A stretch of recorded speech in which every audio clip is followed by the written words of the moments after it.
sex work illegal. I Sure. mean, they don't really. I mean, I you know, I kind of have raised in a sort, Christian home, and even though I'm not a Christian anymore, I still probably kind of have those natural feelings about some things, and so I mean, I don't actually necessarily.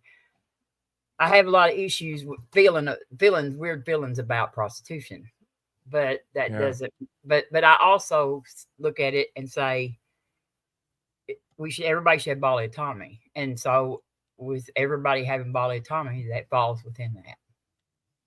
Mm-hmm. Do you mind if Oh my. I? Yeah. Oh, one thing I want to throw in too is: are do the women have full agency in these situations, or are they being exploited? We know from a lot of adult film stars that they have been exploited. Like Mia Khalifa has come out.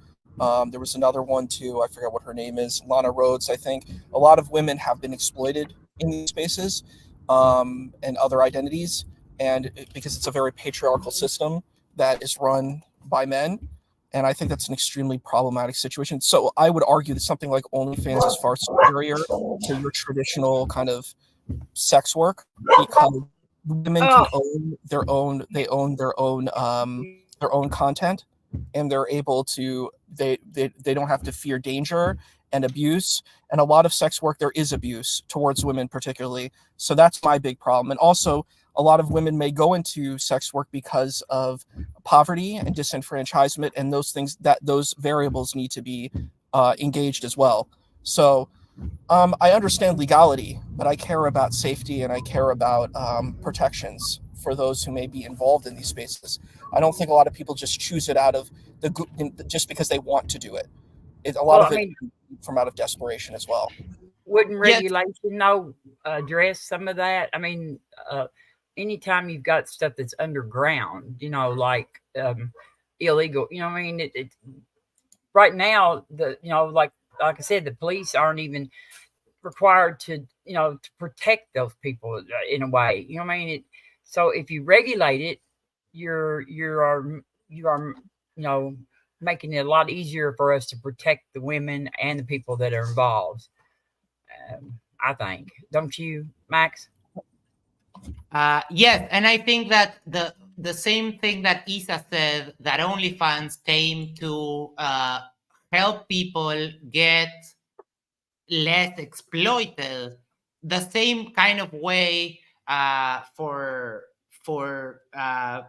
like sex work, the same kind of applications can be used to provide safe sex work, and I think that's always a step in the right direction when you stop the exploitation by the pimp, and you don't have to have like a house, or you don't have to be employed by someone else. You can do self-employment sex work. I think that's a really positive thing. Yeah, I'm okay Yeah. with Really quick, I just posted a link to a GoFundMe for Anathema's medical bills. He's been in and out of the hospital. Keep forgetting to share this, especially when we have more viewers. But if you guys can help that, he's been a huge help for me with this channel and the back scenes. He's been a huge help with modern day debate. If you like those type of debates and stuff like that. And he's had 2 organs removed now. I met him finally for the first time at DebateCon 4. I've been friends with him for a few years. If I had the $600 now, I'd send it to him, but I've been out of work for like 7 months now because of my own health issues. But if he can afford a couple dollars for his donation, GoFundMe, please send that to him. Give him a hand. If not, I understand. We all can't afford anything, but no sex work involved with that. But I maybe mean, if you maybe we want. could bring him on for a thank you though when he's feeling better. But If you can yeah, private message me, I'll send some money. I'm on the road, so if you can private message me that. I'll send you the link Yeah, to take it. care of it. So yeah. It's so I funny. love I've it. been there Subject too. moved on from prostitution. I Uh, think yeah, Catherine's I was uncomfortable. reading that, but it's an important issue, Catherine. I don't know why. I know that it might not be your She's not taste, and listening. yeah, I know, but I'm talking in general. It's not my taste. I've never been with a prostitute, but I have two prostitute friends, and I acknowledge that it's the reality of many people. So many people that do it, and many people that consume that type of a Well, thing. Yeah, it's pretty much always existed. I do want to talk about freedom of religion, though, too. Like, what more Right. best promotes freedom of religion? Secularism, Hinduism. I think Hinduism does a pretty good job, though, I maybe don't than know. Islam. I don't I don't know. know. I don't know anything about. I You've know got a person who's Islam both of these things because my and ancestors Christianity. are these things, so I can talk So to you let's about. talk about that. Hold on, let me Alright. let Catherine know. Sure. Now Judaism though is pretty, but they're pretty secular, But And my family's Jewish too, so it's funny. I'm all three of those things. I'm So you connected to go. Islam, Let us Judaism, know what you think. Which do you think secularism, Hinduism, Islam? Because okay, let me put this in context. When I was growing up, I used to go to study groups with my dad and a Hindu like guru, philosopher who studied under Satya Sai Baba. If you know who he is, he was like supposed to be the modern prophet under a lineage of course. prophets. Sai Baba, right? Yeah, Is this Sai Baba. We had curly perm. Yeah. Goes Yeah. all the way back to Jesus, if you believe it or not, He's a and through Muhammad and all that stuff. Anyways, and he was a young boy that Sai Baba with his head that got crushed by the tree limb that fell on his head and cracked it. He was the young boy that Sai Baba magically healed, and he has a scar on his head to show where he was cured from the tree that was. Anyways, beside the point. So, and he used to study all the religions of the world. So I built a passion to understand world religions. So I built a passion. Like I always had this impression that Hinduism had a great respect for all religions of the world. And then, but it seems like Islam to me requires that only certain religions of the book can be respected, but there has been like a modern reinterpretation where now we'll accept other religions too. You just got to pay the jizya or whatever they call it to be able to jizya. Yeah. Yeah. So give us your take from what you understand though, since you sort of have background in all that. Oh yeah, Hannah, I couldn't listen to it, so I started this. So what do you think is a better background? Islam, Judaism, Hinduism, or secularism to promote freedom of religion? So the funny thing is that these things don't have to be mutually exclusive. They can be mutually inclusive. You can have secular Islam, secular Judaism, secular Hinduism. So it's not a zero-sum game. It's not like it has to be this or that. So it can be both. It can be all this. You have secular Muslims, you have secular Christians, secular Jews, and it really just depends on the interpretation of the text. And the way I understand, having studied religion most of my life, it's really the people themselves. It's not necessarily the tradition or the culture. Secularism can be awful in the hands of someone like Stalin, right? Islam can be very beautiful in someone like Muhammad Yunus's hands. It really just depends on who the person is and the arbiter of the teaching or the interpretation of what's going on. So I think that's an important thing that we need to clarify within these spaces. And I can argue for Buddhism too, Tyler, because Buddhism is it's a dharmic tradition. It comes out of the South Asian traditions. Siddhartha Gautama comes from what we would call modern day Nepal. It's part of the Desi culture. So this is the issue. What is Hinduism? What does this mean? And this is the thing that I keep asking. What it means is it's just a bunch of South Asian brown people culture. That's literally what it is. Jainism could be Hindu. Islam can be Hindu. Under that context, the Sufi South Asian culture could be considered Hindu.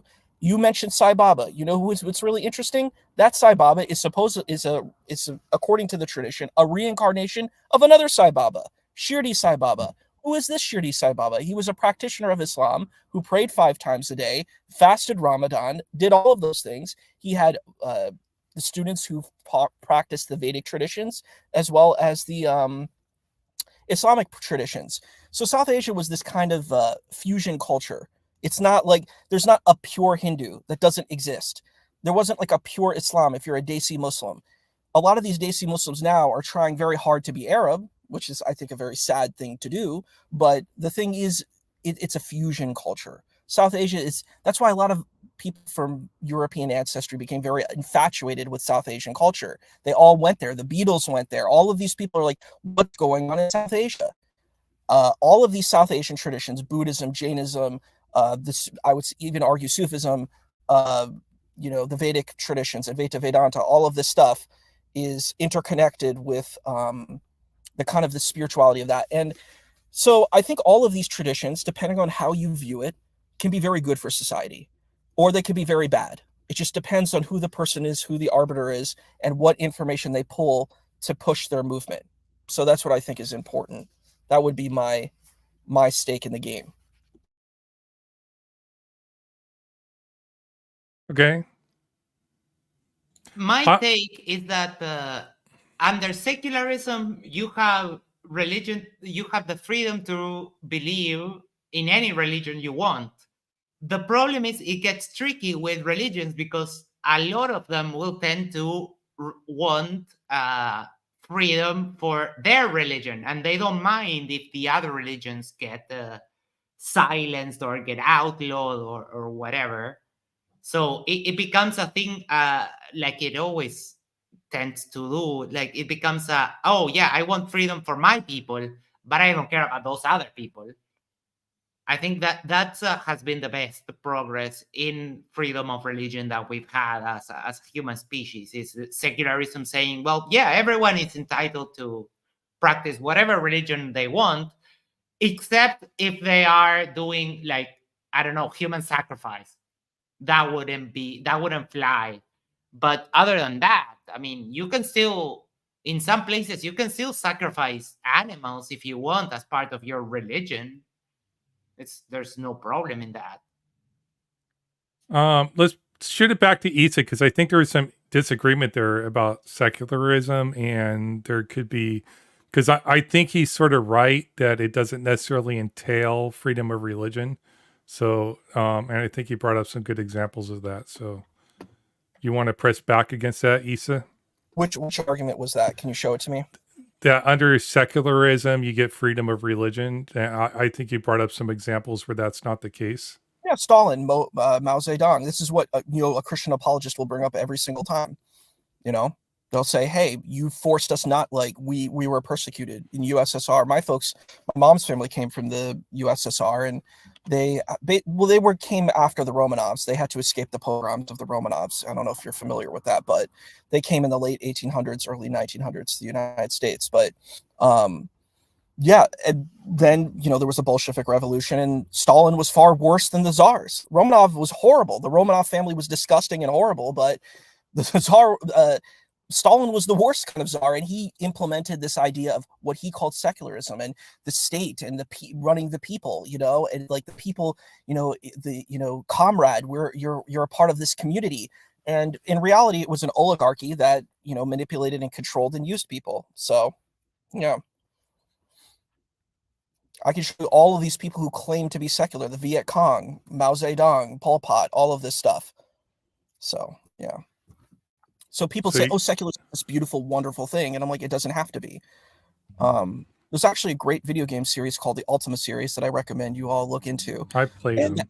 You should. It's a very great series, and basically that's the whole premise. Your protagonist is the avatar, and you're there to build this kind of like secular religion in a sense, where it's like compassion, mercy, freedom, love, all of these, like truth, these kind of ideals, right? And what happens is your teachings get manipulated by this like king, by this duke, this king figure, and or a person like a usurper, and he manipulates it because there's these forces that, like I forget what they're called, like they're these kind of negative forces, and they use these same principles and manipulate the principles and twist the people. So truth becomes manipulated, justice becomes manipulated, love becomes manipulated. All of these concepts can become manipulated. So yeah, there's not some perfect objective ideal. And I love that, what was his name? Richard Garriott does that within his narrative. I, I hate to interrupt, but I've got to, and I know I'm the only woman on the panel of women's rights. I hate to leave it to all you men to discuss, but I've got we've got some kittens that are like just a couple weeks old that are bottle feeding and stuff. Oh, Yes, yeah. So I've got to go take care of them, and then I'm going to be on Earl's show at 5. So I've got to. Okay. If Oh, I'm the Earl Black- show or the Pearl Black show? Pearl, yeah. Oh, Black Pearl. Okay. Y'all come watch Max, y'all everybody. But at 5 Eastern or 5 Central, so it'll be 6 Eastern. Nice. So good luck. me and Miss and Maud are on there. We're the guests tonight. So the first guest. Good luck. Nice. All right. But I appreciate you having me on. I'm glad to see y'all. I hadn't seen you in a while. Hi, Tyler. Bye, Easta. I love you. Max, Ozian. Bye, everybody. Hi, Thank you so Robin. much, You're Robin. wonderful. Thank Hi, you for Robin. coming. You're still Take care. wonderful. Say hi to Yeah, the kittens. all y'all are wonderful too. Y'all are. So, Max, do you want to reframe what you meant by secularism? Maybe my opening didn't really define what I meant by secularism, but I'll give you a chance to you want to maybe refine what you mean by a version of secularism that maybe endorses freedom of religion. Well, it depends on who you ask, because there's not it's not like a clear ideology, secularism. It just means free of religion, right? But Isa was right. Definitely some people who were on the more secular side have done like horrible things. But that happens with everyone. We have horrible things on every side of the aisle for Come up, Hannah. Sorry. Every kind of ideology has had something horrible attached to it. But when I mean secularism, I mean mostly sort of on the government side, the government not having a religion. It's not like I was defending secular humanism or any kind of thing. I was just using the most basic expression of the word. And I would agree with that. I'm with you on that 100%. I agree with that. I think we should not have any religion dominating, because if you do have a religion, it's an interpretation of a religion. So it's better to have no religion at all, because look at Pakistan, for example. It's an Ahl Sunnah wal Jama'ah Sunni state. It's not a Muslim state. It's a Sunni state. So people who are Ahmadiyya, people who are Ismaili, people who might be Christian or Sikh or any of these other demarcations are not going to be viewed. If you're Shia, Shiatul Ali, it's not going to work. So, yeah, I agree 100%. We're on the same page on that. I don't think we should have any religion running the country. And this is where I think we need some type of principle that girds rights. That's foundational to human rights when we construct a government. And I think that should be based upon Stuart Mill's harm principle, but I think it still has to incorporate intentionality and consent. And I think that's where we can get the concepts like we do with freedom of expression and stuff like that. And those, I believe, are secular concepts, but I don't know how you can get that from Hinduism. But I do think Hinduism does embrace the idea that there isn't a true path to nirvana, right? Am I wrong in that?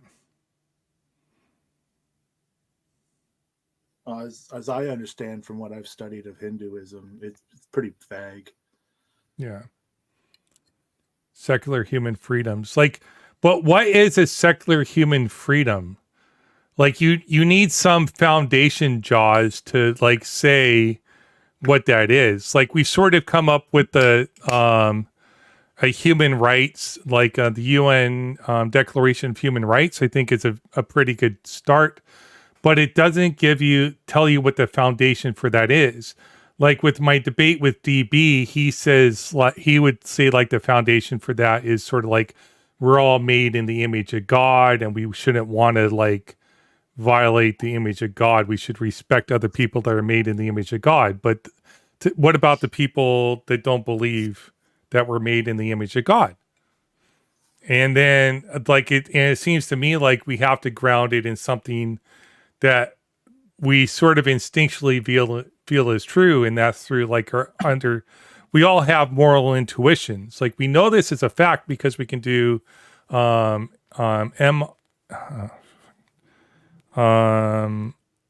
we can do brain imaging. I can't remember the precise word.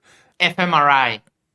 fMRI imaging of the brains, and we can see what parts of the brain light up for moral outrage, moral disgust, moral sadness, moral fear, all this stuff. And we can see the difference between moral outrage and just outrage. We can see the difference. What parts of the brain light up for the moral element, what parts of the brain light up for the outrage element only. So it seems like the components to that has something to do with consent and harm towards another moral agent.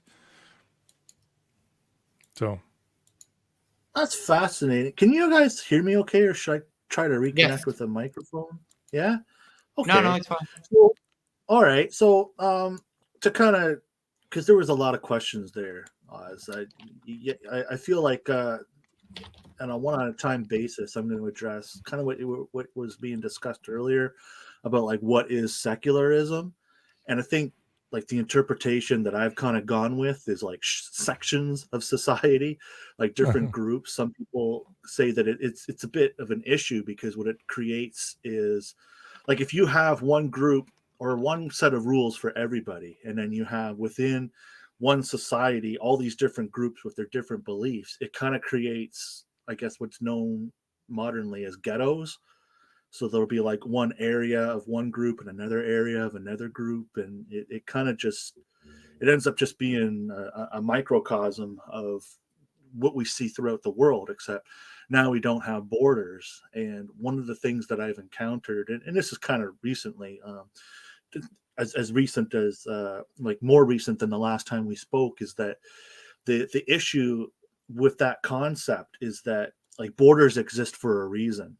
And when you have these groups that are rubbing elbows with each other, they might not get along. I mean, an obvious example is if one group feels that the other groups should be paying them a special tax and things of that nature, which I feel like it goes without saying, but I'm happy to just clarify my position that I'm against that sort of thing. I believe in human rights that we should just have one law for everybody, right? So like what you were just saying recently about the image of God, I've learned many times throughout my life that my interpretation of that is vastly different from other people's interpretation of that. I don't believe that God has a human form, and yet I've known people that would say the image of God is this particular body, and so they're against tattoos, for example, which I think is a bit authoritarian and unnecessary. But then there are people that'll take it even a step further and say, well, the image of God is a man, and so women are now exempt from that. And that's how you get into like chattel, like women are chattel, and arranged marriages, and you know, women shouldn't be exposed to the same rights as men, which I'm completely against. I feel like I said, you know, I wasn't, as far as I know, rather, I never picked my parents. I never picked my my hair color or anything like that. I'm just playing the game of life with the hand of cards that I was dealt. And so I feel like to have what we would call a secular society is one set of rules for everybody playing the game of life that kind of just showed up, right? So if I was born to whichever religious family, you know, I could still have the same set of rules. And then kind of where I got hung up on this whole thing was because there's social conditioning, and the social conditioning is a major impact. And the studies that I saw show how social conditioning can actually affect like DNA. Like it's pretty deeply rooted. So if somebody believes, for example, let's just say something grotesque, and they were raised to believe that grotesque worldview by their family, and so they kind of reject the laws of the secular society that they live in, and so they might, I don't know, just to tie into an earlier example, look down on somebody with tattoos, for example, and just kind of say like that person uh, vandalized the image of God, right? And try to commit horrible acts against that person, judgmental, bigotry, discriminatory acts regarding somebody that got a tattoo. I would say that that's abhorrent, and yet that seems to be acceptable in a secular society. And so I feel like when addressing secularism, it's kind of a good idea to address like what is this society that's tolerant going to tolerate as far as these abhorrent beliefs that could have a negative impact on people with, for example, tattoos, right? To use just something that came up here. And so I thought I would throw it out there as food for thought. But the thing is, it was society, the societal condemnation. My mother told me when I started getting my sleeve, it's like, oh, you're not going to get any job. And it's like, well, mom, if I wouldn't get a job just because I have a tattoo, I wouldn't want that job. And I've been fortunate enough that my boss doesn't really care about any of that. And he knows I DJ, he knows I go out at night and party and stuff. And like, it hasn't been a problem for me. But as long as you have those beliefs and you can believe that tattooed people are whatever, but as long as you don't take any action and prevent people from doing stuff because they have tattoos, then you can believe whatever you want, you can say whatever you want. It's when it gets to the problem of you advocating for some kind of action that it becomes a real problem. And this is always a really old question: how tolerant do we have to be about intolerance? Yeah, tolerance of intolerance, I would say, is complacency. Sure. Like, so you can't. That's what I was talking about. Intent, harm, and consent. So freedom of expression doesn't mean that somebody can express themselves to cause harm in violation of other people's consent. So they cannot prevent other people from getting tattoos. Right. And also tattoos I are agree to an extent, but just to kind of play devil's advocate, and I Well, really want to be explain clear what the about consent. Explain that. Yeah, I just want to be clear before I start, okay? I'm fine with tattoos personally. I'm just kind of throwing this out Well, just stay on to tattoos. Like, yeah. It's just that if somebody says you can't do something that causes harm, is like getting a tattoo hurts. So if there was a society that was like, well, no, tattoos should be illegal because you're doing something that's painful. You're inflicting pain, I or this other person's inflicting pain upon you. I said three things. I didn't say just harm. Yeah. Okay, what So did it I has to say? What include were the all three. three? What were the three things I said? Consent, harm, and Intent. intent. Okay. Okay. But see, intent, harm, and consent, it almost Yeah. sounds like in that model, like So you contract can't killing. do things to violate other people's consent to cause them harm. So you can't violate their freedom of expression, which causes them harm. So if you create a law that violates their freedom of expression, that causes them harm. Right. You're just looking at harm as physical.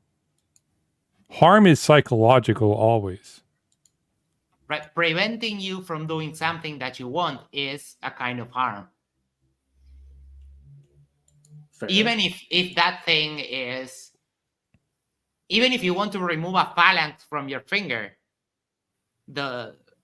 that's on you, and people And- get those body and- modifications. Yeah, unless you're going to say they can't make informed consent to get the tattoo because they're like 8 years old, so you're going to make a law to prevent 8-year-olds to get tattoos because they can't make informed consent at 8 years old, then sure. But if you're going to say they can't get tattoos because it's against your freedom of expression, for them to get a tattoo, then no, you have to make the law they can't get tattoos because they can't make informed consent until they're 18 years old to get a tattoo. That would be okay. But it can't be based upon your your freedom of expression. So harm is not about them causing harm to themselves. So it's a 3-tier thing. Three elements. Harm is not just physical. It's an and statement, not an or. Yeah. Is what you're saying. Like all three have to be true for the light to come on. Okay. Yeah. Harm is not just physical. Harm is mental.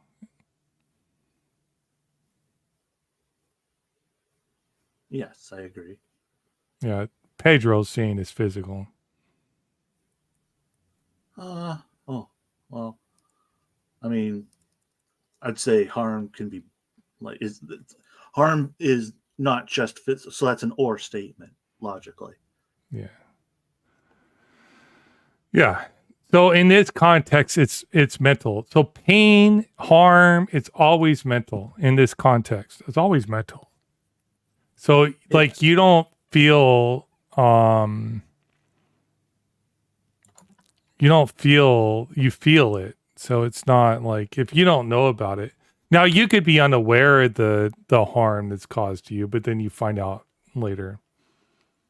Yeah. Yeah, and that's kind of what I was getting at as far as social conditioning goes. I used the example of tattoos, which doesn't exactly carry as far as the example that I was thinking, which is more like this is why you can dress a particular way. This is why you can consent to surgery. Yeah. Yeah. Yeah, this is why you can get a part of your body amputated because it's something harmful, but it's something that in the long run it will turn out a better conclusion. And doctors have to be really trained on that for taking someone's limb. It's a hard thing to do, to actually cause like real harm to someone just to save their life. It's a very difficult situation to be in. Yeah, and there is physical harm and there's psychological harm, but in this context of preventing them from freely expressing themselves, we're talking about the psychological harm. Mm-hmm. Okay. The other thing that I wanted to speak to is regarding Issa's comments about Far Eastern religions and things of that nature. Yeah. I disagree with what he was saying about Hinduism in particular, just because, and it could just be that I haven't studied it as thoroughly as he has. I'm open-minded to that possibility, but as I understand it, when it comes to these concepts. Often what's overlooked is the origins story, right? So like in Hinduism, there is an origin story about like some guy in a cave that talked to somebody else, kind of gave him a catch up about the history and things of that nature. I believe it's covered in the Bhagavad Gita. And so there's this different origin story that goes along with Hinduism in comparison to the origin story of Taoism or Buddhism, or in, you know, Christianity or Judaism kind of a thing. And so I feel like that was kind of painted over with what Issa was saying. Or maybe he could clarify now that he's back. Or not. That's okay too. He's busy. But can you give me an example of when we should allow somebody's freedom of expression to violate? I mean, I can give an example of when somebody else's freedom of expression should be allowed to be uncomfortable for you. Like in a public square, right? I believe your freedom to say what you want should have less restrictions in the public square than in your private home. I agree that's as like I was kind of raised to say that when it comes to freedom, we have the freedom to do things, but also the freedom from things being done to us. So person A can't assault person B because person B has the freedom from being assaulted. If such a thing would happen, person B's freedom is violated, but also person A's freedom is violated because they have the same freedom. Where we drew the line as a society, or rather where the line was drawn, because I wasn't around back then, was when it came to freedom of speech. So although there are certain things that we can and can't say because they would be like a call to violence or something like that, or, you know, or yelling fire in a crowded theater is another popular example. We did, or I should say, the structure seemed to be that, yeah, it is okay to hear something that you don't want to hear, right? So like when I go downtown and there's people protesting against abortion and they're carrying like grotesque signage and things like that, and saying things that I really don't need to hear when I'm picking up milk. Yeah, it's a bit uncomfortable, but I do appreciate that they have their freedom of protest kind of a thing. And I am cognizant that this is something that they care about, even though I disagree with their stance regarding. And so really all I can do about it is kind of, you know, try to turn my ears off and focus on where I'm going so that I don't get too caught up in it kind of a thing. Because as I understand it, I have part of my freedom is to choose my own participation level within society, which is equal to theirs, right? So I fully agree with that. But then if somebody came to my home and tried to force their beliefs on me, I feel like I could reserve the right to tell them or ask them to stop. If they persist, I could tell them to stop. And if they persist, I can ask them to leave. And if they persist, I could tell them to leave. And then after that, I guess I got to, if they still refuse, I can always just call the police and have them ejected from my home kind of a thing. But I can't, you know, knock them out and throw them out, because then it would be me assaulting them. And that in the seems US to be you can. And you know what? Just truth be Probably, told, probably in the US you can. Depends on the state. I feel like it varies Retract. place to place. Yeah. Yeah. I'll retract that statement. Probably can. Yeah, I think the Carolinas are more okay with that than the more populated regions. I'm not sure. Usually in the United States, if you've told them to leave and they don't, you can use force to remove them from your property. But you can't use deadly force. You can only use the minimal force allowed to remove them from your property. But it depends. Don't ask me. Go ask a lawyer from your state. Yes. And city and county. I don't live in the States.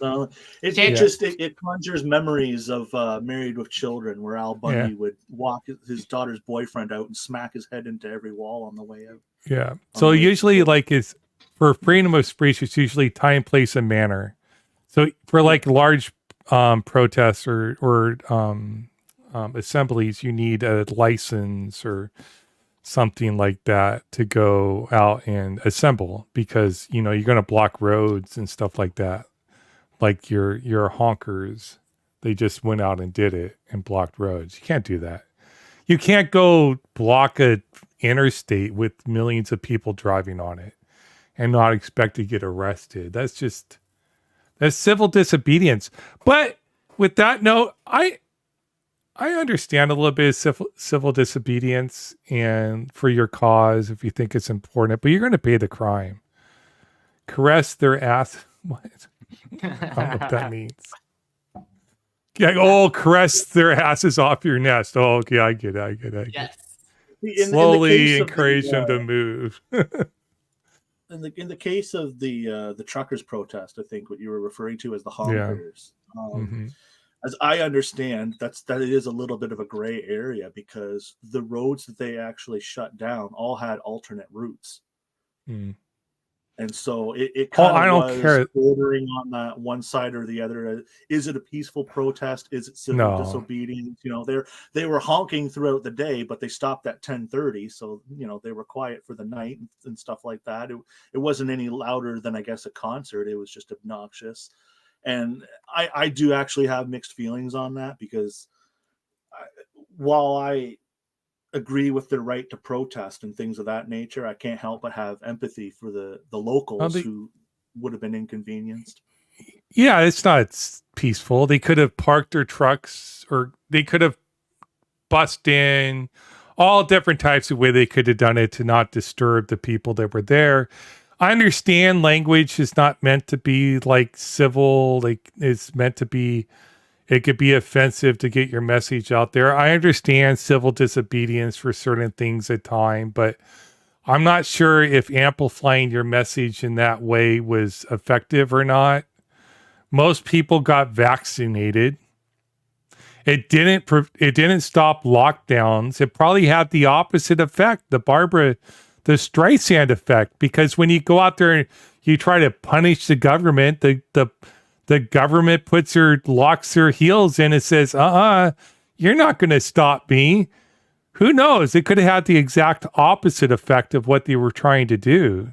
Put their heels in and says, you're not going to influence the outcome with your quote unquote peaceful protest.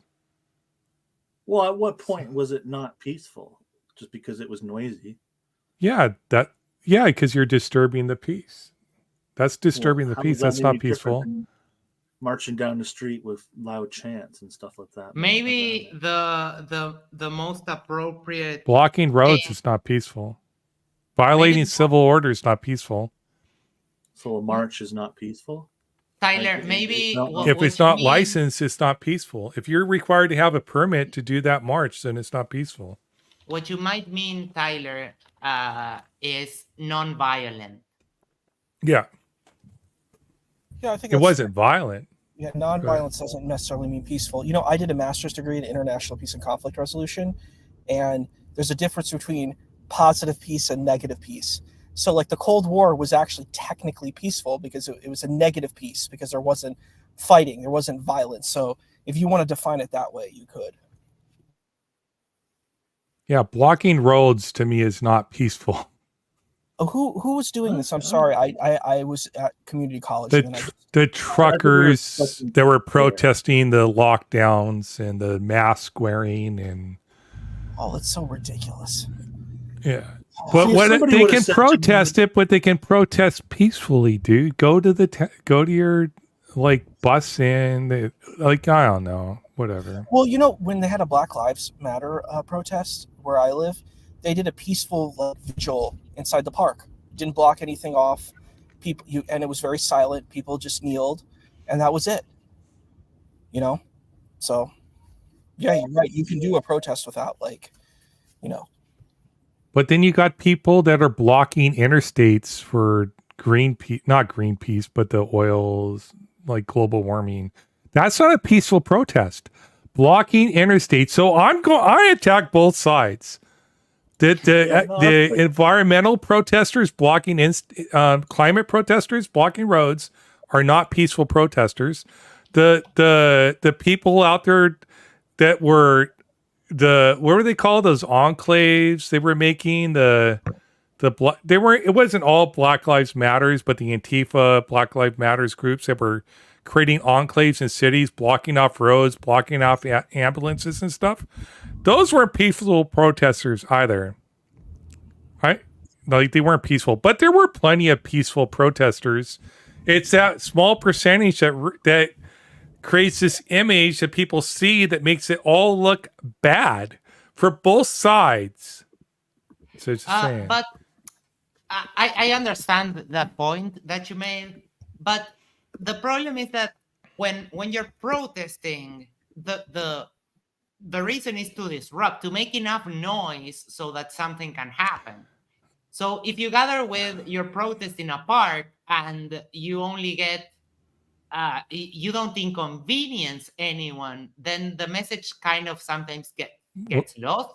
Then it's not peaceful protesting. So I understand why they do civil disobedience, so they can get their message amplified, and the news media is more than happy to amplify their message. But is their message getting amplified in a positive way? Okay, let me ask you this.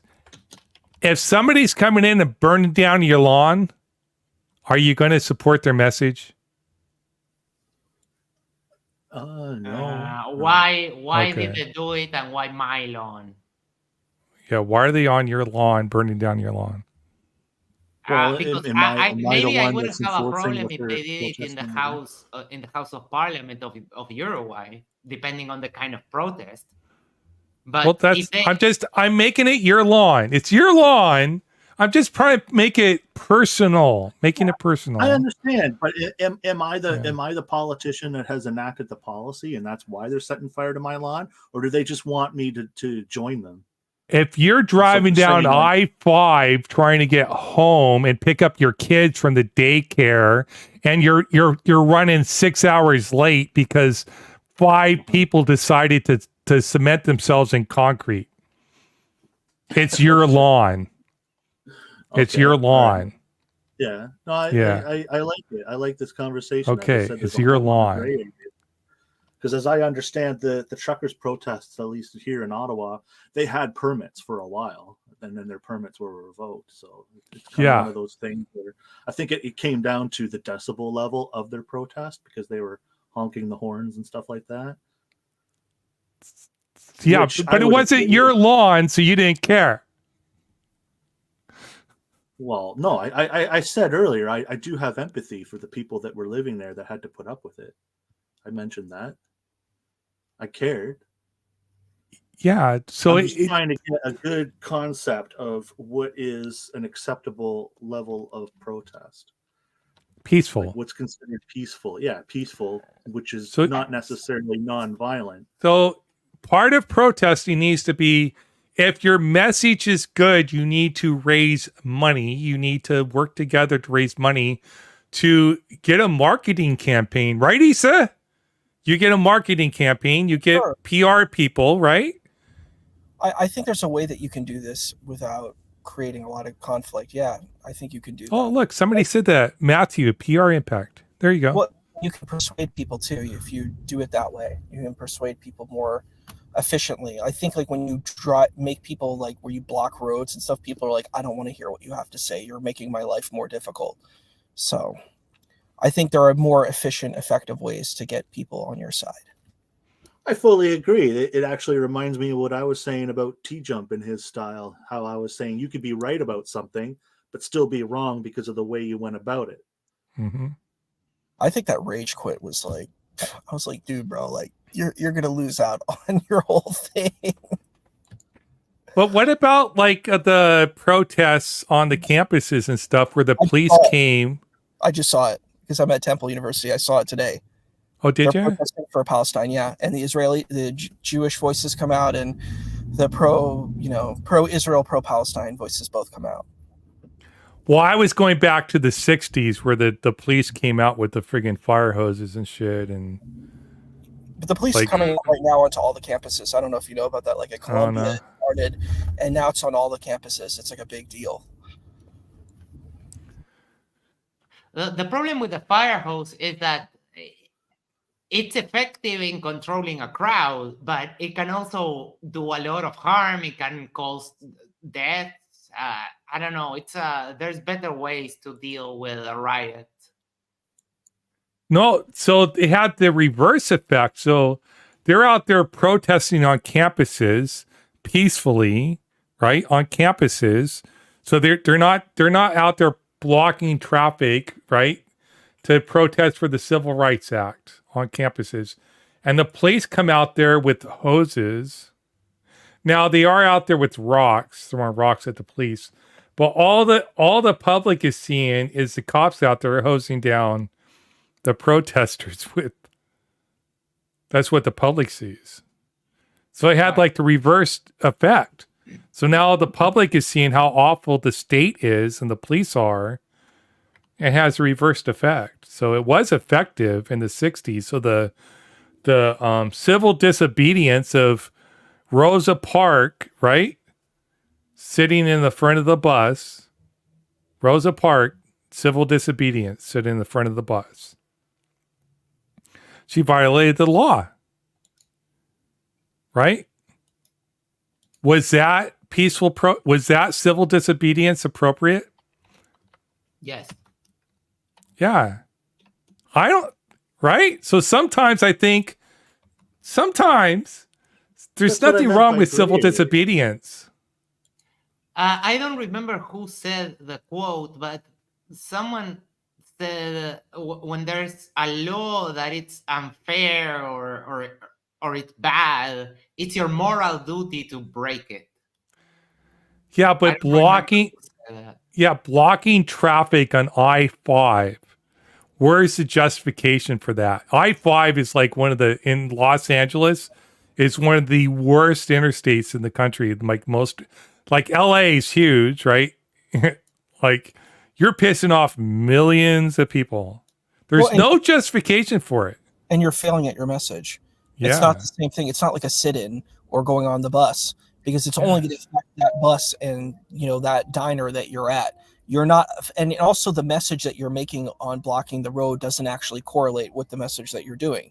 So for example, if you don't believe in masks and there's like a mask thing, then you just don't wear your mask. And you walk around and say, I'm not wearing a mask.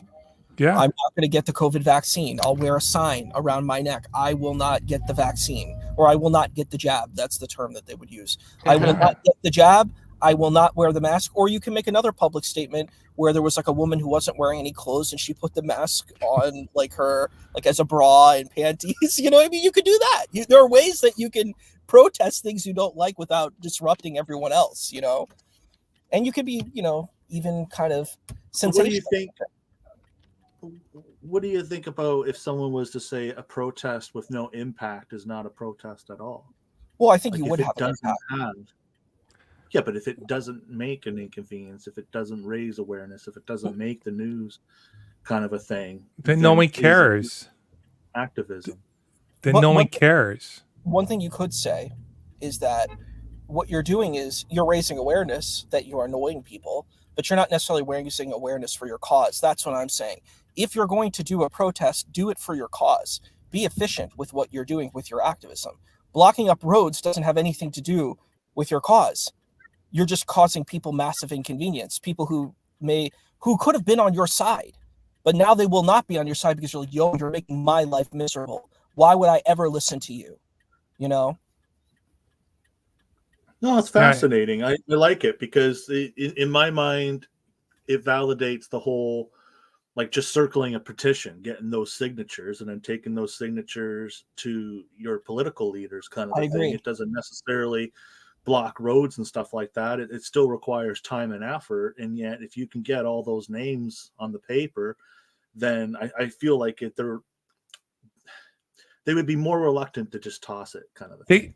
They should be sitting at the on ramps on I-5 where the traffic's horrible with ballot initiatives for global warming, which is what they're worried about. It'd be more effective than the shit they're doing now. And then that would see, like, they require a license to sit there to get signatures for ballot initiatives. That would be civil disobedience that I'd be fine with, right?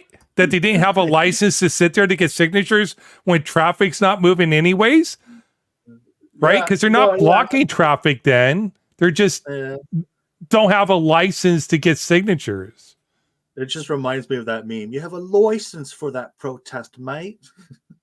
Yeah. Like, dude, just think of the logic. Like Isha says, think of the logic behind what you're doing. Rosa Parks committed civil disobedience by violating a law of sitting in the front of the bus. She was specifically doing the things she was barred from doing. Yeah. Like, climate change is about, huh? I was going to say, but the bus didn't move because she refused to move, so the bus was kind of there. So that inconvenienced people's day. That's kind of like setting fire to their lawn, as per your earlier example. And that's kind of what I mean about the gray area. Well, the lawn is not what's causing COVID. I would say it's really different because it was those people that were saying they chose to make it stop. It had nothing to do with her. She was saying this is an unjust law, and those people are like, "Excuse me, how dare you do that? You can't do that in my country because I'm privileged and you're not." So, like, yeah, that's the situation, you know. Yeah, what's the Mona Lisa have anything to do with climate change? Can you draw the connection for me? They just want to be on the news. That's it. Something else. I agree. I don't think that the activism is tied. That's the point. And the activism is not tied to what the issue is. And the thing is, you're causing people grief. The point of activism is to persuade people to your side. So you've got to do things that are going to make people be like, whoa, that's not right. Blocking someone's road is not telling us about climate change. When you go and sit on the bus, you're saying, hey, look at this unjust law and look how these people are so tribalistic and so problematic that they won't just be equal in allowing people to sit on the bus. That works. That's efficient. People will see it. I'm like, whoa, that's crazy. But blocking the road, you're like, dude, this is just an arse face. And I don't want to be near this person. You know, I don't want to listen to what this person has to say. Yeah, it should be making videos. It should be out there getting signatures. It should be out there petitioning politicians. That's the only way they're going to affect climate change. It's not going to be out there. It's really environmental terrorism. It's what it used to always be called. It's not effective. I don't think it's effective. It's never been effective my entire life. If anything, it just pisses people off. It turns people away from environmentalism. It makes them feel like these people are just out there to harm us. Like, the only thing that's going to be effective is to deconstruct people's beliefs about what their false beliefs and build their beliefs back up with what's true about climate change. Because people have a lot of false beliefs because you don't understand. It's a very complex topic when we're talking about so many moving things when it comes to these things. That's kind of what I meant by the gray areas. Okay, so here's another one. Like a workers' strike. You know, a steel mill goes on strike. They're interrupting the production because of the working conditions that they're subjected to. Is that a valid protest, or is that economic warfare? It's directly related to what they want. Okay, so that's like directly related. Yeah, huh? But where I live, when the steel mill went into strike, they did block roads. They blocked roads to their business. They blocked. Yeah, there was basically this main industrial road that kind of fronted all the steel mills, and they blocked it. And then it came to be that they could be charged for that sort of thing. So they would block each vehicle for an interval and then let them go. And then that way they were being. It was almost just like bad traffic. Yes, women's rights. Well, the description says women's rights and religious rights, but we did get distracted into how to Yeah. like freedom of expression, and then expression has to do with protests and stuff like that. And now then Can I we say got, something about women's rights and women's rights? Is yeah, that okay? Can I say yeah, something about that? And even about the debate too, because I watched the whole yeah, debate. Um, I think the problem that I saw was what was being presented was inequity and inequality in many different spaces, across the world, and that's the problem. And we need to stand up against inequity. That's why I love social work. That's my field. I'm a social worker, and finishing up my program in that, and that it's so important. If we look at the national, you know, values of social work, which is integrity and justice. And the problem is in a lot of these spaces, we're not considering that. And I have to admit, I think Dan did a better position on that. He actually tried to talk about that. When the other guy he did debate just basically was like, I'm not even going to engage this. He just kind of skirked it away and said, look at the Rig Veda. I'm like, okay, bro, I get you're looking at the Rig Veda, but you can look at your quote mining to fit, to say, hey, that you didn't didn't engage Sati, you didn't engage the priest maidens that are being assaulted, you didn't engage any of these things, the inequities that are happening to women. They didn't actually bring up the Ramayana, which is one of the most powerful examples of this, where Sita is abused. It's a tragic story. The story of Sita is extremely tragic, where she gets married to Rama, she gets kidnapped to Ceylon or Sri Lanka or Lanka, and she's basically accused of being assaulted, and then she's thrown away from her family, and then you know she sees Rama again, and they have two sons, and it's proven that these two sons belong to Rama because they were worried they were the demon king's sons, Ravana's sons. And basically what happens is she just says, I'm tired of these purity tests. I'll go to the goddess of Uh-oh. the earth and just be story about what's happening to women. He didn't engage anything. It's like everything is great for all of the women. It's great, and I'm like, dude, I'm South Asian. That's a lie, man. Women are suffering greatly, and it doesn't matter what religion they are, whether they're Hindu men or Muslim men. They're all doing terrible things to these women, and you should be honest about it. We're like, Pakistan and Bangladesh are so bad. India, good and great. I was just like, that kind of triggered me. I'm like, this is charlatanry and chicanery here. You're not talking about and there's also this other thing. I don't know if you know about it, but in South Asia, if a woman kind of refuses the advances of a man, they do this practice where they throw acid in the woman's face, and all of the South Asians do this. All the South Asian men do this. It's not just Muslim men; it's Hindu men too. They all do these things, and it really it makes me feel very upset because I care about human rights. I care about other life rights, animal rights. I care about these rights and these values, and it's just tragic and horrific when when we're not seeing the values in that. And I think I was shocked at how I felt that Daniel won it, like easily, like handedly. He took the debate, and and this is the same person who says a lot of really intense things, but I was like, wow. The other guy really just kept saying how bad the Prophet of Islam was, and I'm like, that's not an argument protecting women's rights and showing that Vedic tradition does that. So I care about the women's rights, and that's the most important thing. And Matt, and I'm going to put a plug for another show, Tell Me That Story, with co-hosted by Max and I. That we talk about that. We talk about we see the female heroines that are, despite all the difficulty that they go through, that they're the heroes of the story. So yeah. I agree. I agree to an extent. That's actually why I opted not to watch the debate. Truth be told, was because I know that honor killings happen on both sides of the Hindu Islamic divide, and I was just kind of like, do I really want to see a debate between like which is not the worst? Like, is it like the lesser of two evils? Is that really what they're debating? And so I ended up just opting to clean the house.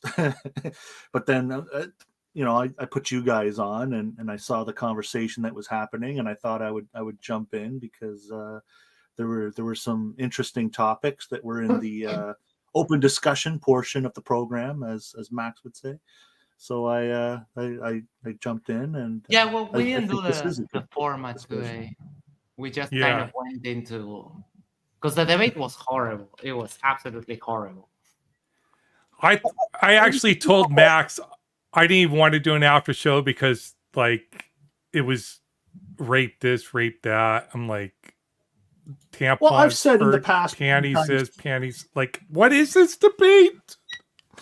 Oh my like goodness. many times over, I've said that the worse, no matter, okay, the worse the MDD debate is, the better the Matters Now after show discussion will be. and that's kind of why I keep coming back, is because even if the MDD debate is just a gong show of a whole bunch of noise, I feel like this is where the magic happens, as they say, and we get down to it, and we can all learn, or we can agree to disagree and just get some good points out there for the audience. And today the chat, I don't know why James didn't enable slow mode, because it was going so fast, and it was so vile. It was such vitriol in the hatred for each other. It's like, dude, why do you have to hate each other like that? It's like the stuff people were saying, You're and right. it's always equal from both sides. The amount of insults, there's never one side that insults less. And we've seen this happen with the Muslim and the Orthodox debate, with the Jewish and the Muslims, and when it's Christians and atheists. And it was absolutely crazy. Like today, the chat was unruly, like totally. And there was just a handful of mods today because of the hour and stuff. So yeah, it was really bad. Well, I want to talk about what's coming up the rest of the week, but before we do that, I want to talk about, we have a GoFundMe going, or Anathema does. Shane, he is the owner or co-owner, co-founder with Hannah and some other people of Modern Day Debate Discord. He helps a lot with Modern Day Debate, the debate they currently had. Maybe the flat Earth debates aren't all that bad if you watched that one debate about women, who supports women's rights better, Islam or Hindu. Like, well, I can't believe we're actually having that debate. But Anathema's had some medical issues. He's had 2 organs removed recently, had infection, just got out of the hospital. So hopefully you can click that link I posted in the live chat. I will actually put it in the I'll put it in the description below. So if you can like send him a few dollars. Somebody's actually recently given him $5. So that's thank you to, I think it was Daniel R. Harrison, whoever you are, he gave him $5. So thank you so much. And we have some shows lined up coming up this week. Tomorrow we have a debate between Brenda, who had to leave us. She gets tired in the afternoon, and so she had to take a break. She's going to be debating Flat Suede. That's 5 p.m. Eastern Standard Time. I will be moderating that debate. It's going to be on atheism versus Christian morality. So that should be pretty interesting if you like the morality. Oh, no, not 2. His gallbladder was. I thought he said he had his spleen too. Maybe I'm wrong. Hannah, well, however many it was, he had at least gallbladder removed. But we'll have Shane on again sometime. He used to come on regularly until all these health issues came up. I'm sure we'll have him on again to give a thank you to all the people that donated money. But if you can spare a few dollars, $1, $5, I don't know what the minimum is on there, but if you can help them out, I appreciate it so much. The link will be in the description for anybody who's watching this show on the recorded. But so tomorrow we have a debate here right now, here on Matters Now. So check that out tomorrow between Brenda and Flatzoid. And then 7:15. Are we doing we have other Oh. stuff afterwards, so we can do pre-show and after show for the Brenda's debate, right? Yeah. So we'll just make it a one long show. If you want to do a pre-show and after show, we'll just reschedule to start 50 or 45 minutes early. Right. I don't want to create 3 things. Otherwise, people will get confused. Yes, and then they have to like Go back to and another forth. video. But I was thinking about the stuff that's later because yes, that's why. Yeah, later the day at 7:15, we got a pre-show for the Corey versus MC Tune, and you'll be hosting that pre-show, and then the after show for the debate that'll be on modern day debates. Mm-hmm. And that'll be on Is Gravity a Hoax? So we'll see if Takori can prove that gravity is a hoax. Gravity a hoax? That's interesting. Like things don't fall down? No, they don't. The if I law. put water in a bucket and I swing it over my head really fast so that the momentum keeps the water in the bucket, is that actually just electrostatics? Is my arm spinning like a motor spins and generates an electromagnetic field? I'm just being Yep. I know. Who knows what Takori believes? He might not be an electrostatic guy. It might be just a density buoyancy guy. But like the law of free fall has been a law since Galileo. Like Galileo came up with the law of free fall. He figured it out long time ago. He said there was some type of air resistance that was causing things of certain shapes to fall at different rates. He figured that out in like the 1560s or something like that. Yeah, well, Hannah, once it says electrostatics is gravity. I have him quoted a long time ago. Obviously, Hannah, you didn't watch my video called, and everybody can watch it. It says, once it fails at explaining why things fall down, he says electrostatics is gravity. You'd already know that, so shame. Anyways, yes, he says electrostatics is gravity. So that's tomorrow. We got 3 shows tomorrow, so hopefully you can stay tuned for that. On gravity, I know a bit about gravity now. I've learned a lot, like the whole history of gravity. And then on Saturday at 8 p.m., and we're going to do this no matter what they're doing on Modern Day Debate. Sorry, Hannah. On 8 p.m., we're going to do our part 2 of the InfoWars debate between Whitsitt and Harrison. So hopefully you can all join us. We'll do a panel discussion on the last part of that debate. GR has been falsified. Yeah, sure. And then Sunday, we got a debate between Ozian and Big Country on Modern Day Debate on gravity. It should be on gravity. And that should be on Modern Day Debate, but we're going to do our after show and watch party, or we're going to do a pre-show, watch party, and after show right here on Matters Now. So be sure to join us here. Everybody else does it on their own channel for their own debates. We're going to do my debate watch party on my channel or our channel. So yeah, Alex Jones, Troy Whitsitt. Yeah. Oh yeah, we can all watch that there. He did his mic drop. If you didn't see this, I'll show it right now. Where's it at? InfoWars debate. Yeah. Here we go. I was going to do my impression, but if you're going to show it, then I won't. Austin, we have a guest appearance here. Alex Jones has made his appearance at the Flat Earth debate. Listen, I'm only going to ask you a real quick question. Are the sun and other planets flat as well? Because I've been a big astronomer since I was a kid with my dad when we had professional telescopes when I was a kid. Now anybody can get them that have the computerized controls. I've sat there overnight drinking a 12-pack of beer in college with a 35mm camera hooked to a 12-inch refractor telescope and taken photos of Saturn and Jupiter and watched it as it's turning, watched the globes turning. I put green lenses on the telescope and could watch the sun and over an hour see it turn and see see coronal mass ejections moving in the time lapse. Boom, it's round, done. Dude, I'm going to make that. a song.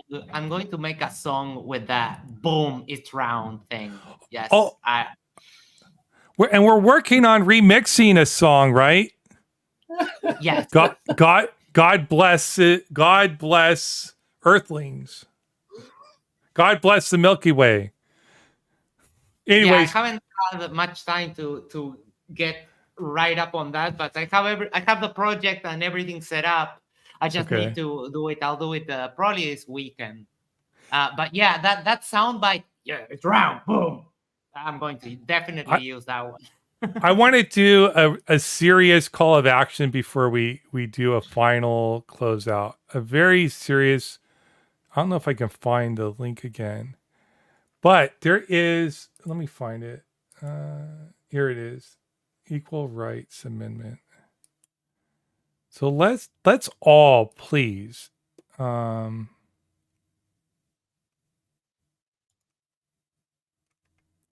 There it is, right here.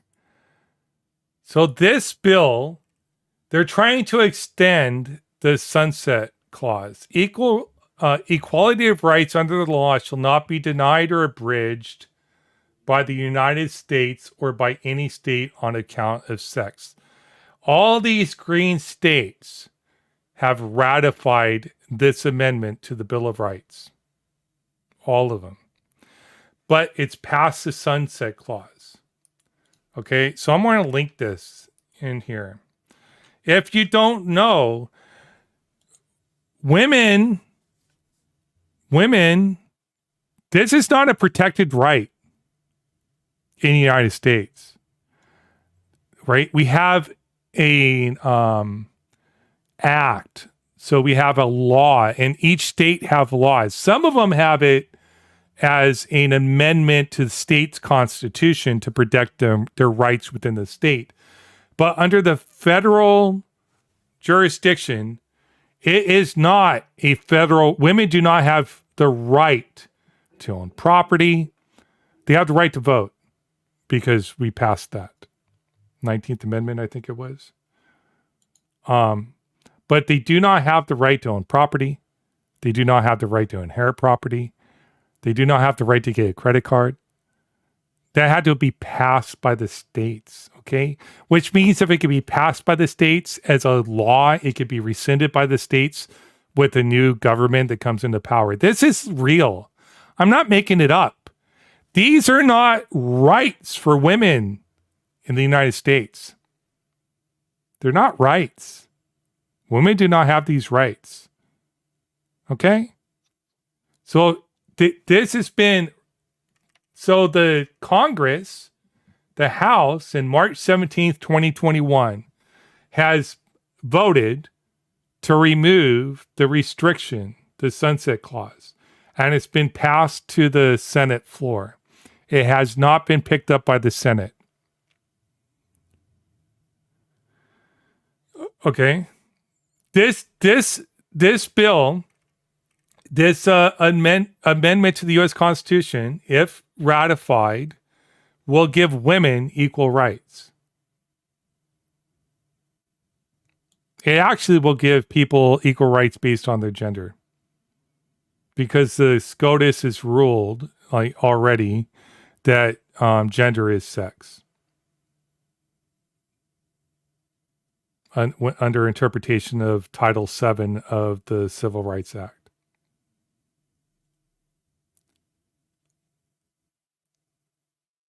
This isn't a joke. People think women have rights in the United States. They do not.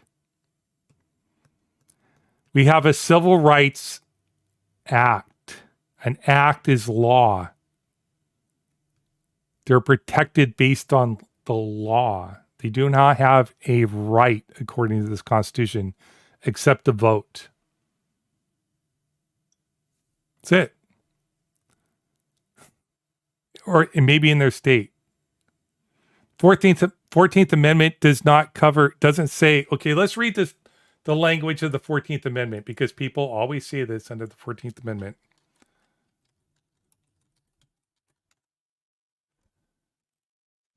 Yeah.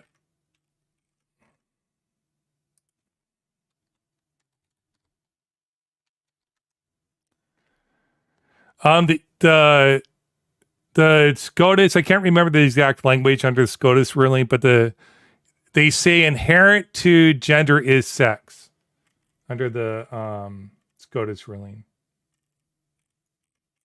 How come I can't? Oh, I clicked videos. Okay, so the 14th Amendment. No state shall make or enforce any law which will abridge the privileges or immunities of citizens of the United States, nor shall any state deprive any person of life, liberty, or property without undue process or law, nor deny to any person within its jurisdiction the equal protection of the laws.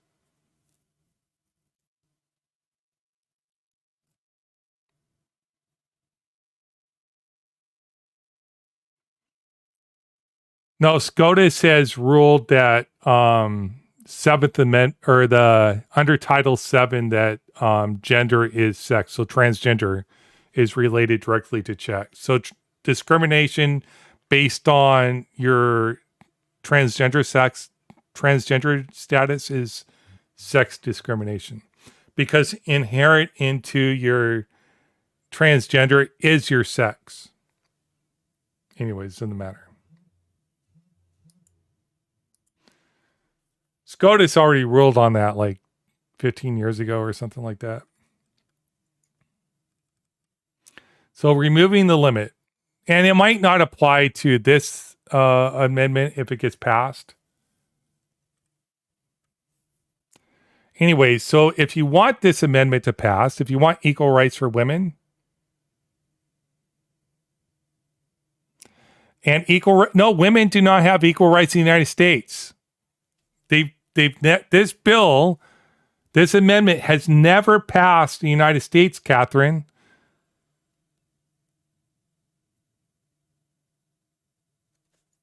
You don't have equal rights from birth in the United States. You have the Civil Rights Act. That's it.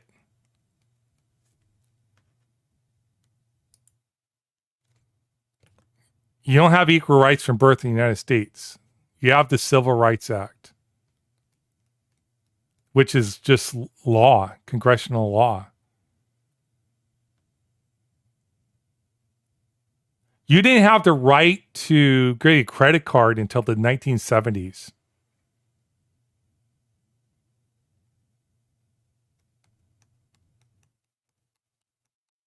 As a woman.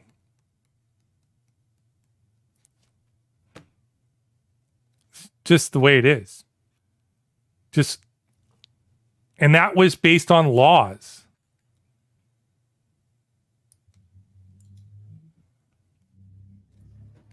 This is important. I don't know why women don't know this. So there's a movement to get this passed so that born women, so ignore the transgender issue. It doesn't really matter to this. The way it's written, that you cannot, it's written right here. Differ from equal rights. There's nothing that says you have equal rights in the U.S. Constitution based on your sex. There's nothing. The Civil Rights Act. Okay, so the Civil Rights Act is law. It's written by Congress. It's law. It's not in the U.S. Constitution. Why did I start with this? I've spoken about this several times, but people don't listen to me. Oh, you're British. Oh, okay. British. Yeah. So the Civil Rights Act is congressional law. It's not our rights. So it's protected legislatively. An amendment to the Constitution makes it a constitutional right.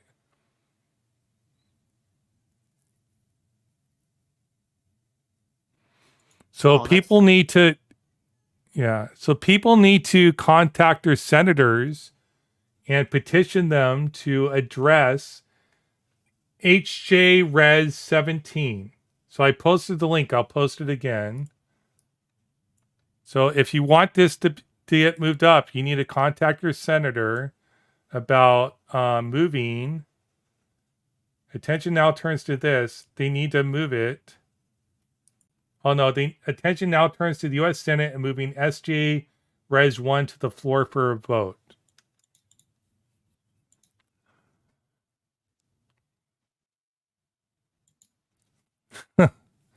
To try to get the sunset clause removed. Because when a amendment to the Constitution is passed by the Senate and House, it goes to the president for, no, it doesn't go to the president, it goes to the states for ratification. 75% of the states have to ratify the amendment to the Constitution by a certain state, by a certain date. And it didn't meet that deadline. So it never got ratified by the deadline. But as you can see now, enough states have ratified it past the deadline, but not by the deadline. So these people are trying to get them to extend the sunset clause to get it so they can ratify this.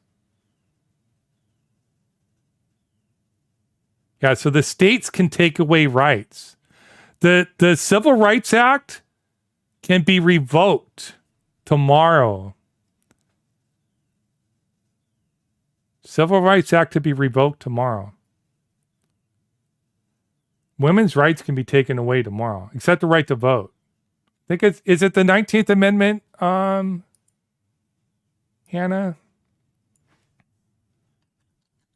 Oh, I gotta go. See you. Bye. See ya. Yeah, so the 19th Amendment, here it is. The 19th Amendment gives the women the right to vote.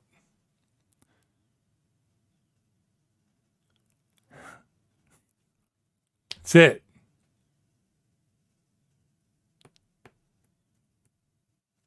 Women have the right to vote.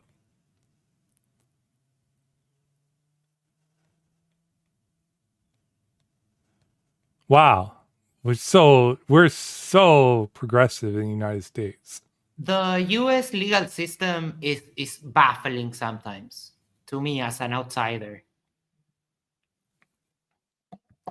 Yeah, Texas is trying to make it criminal to leave the state to go get an abortion. Oh my God. It's like the craziness keeps piling on with a lot of these issues. I honestly don't understand sometimes. So passing this law would make it make that a violation of the Constitution. They could not make a law that denied women the right to travel. They could now. They can make a law to deny women the right to travel to another state to get an abortion. Because there's nothing to prevent them from doing that. Well, maybe the Civil Rights Act would. Maybe the Civil Rights Act would. I don't know. They'd have to be decided by the courts.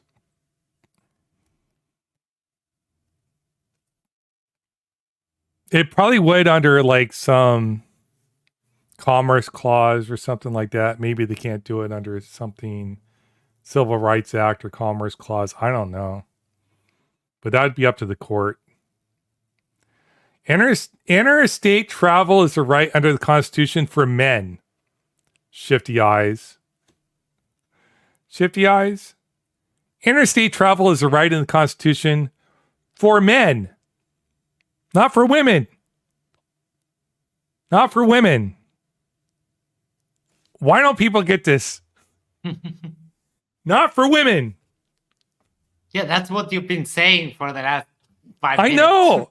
That's why we need this amendment.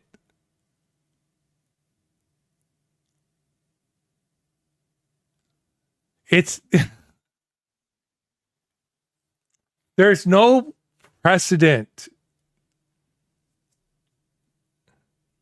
14th Amendment doesn't apply to women.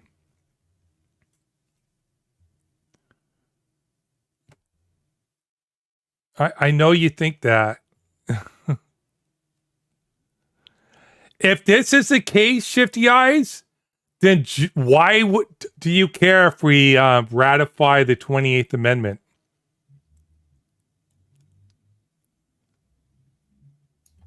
Why would it matter? Let's just ratify the 28th Amendment then.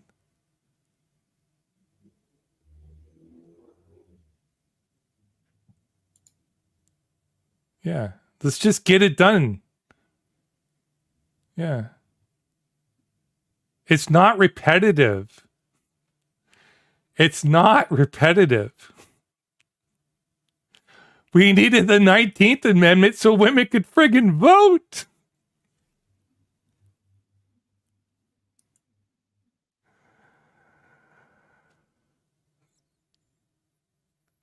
Why did we need if the 14th Amendment was the end all be all, why did we need the 19th Amendment so women could vote? Just think about that for one moment. Just think about that. I've gone over.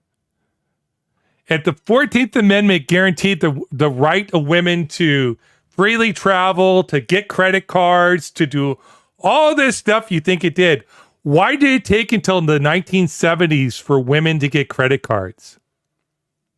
Why did we need the 19th Amendment for women to be allowed to vote? Because the 14th Amendment doesn't apply to the right to vote? It also doesn't apply for the right to women to get credit cards either.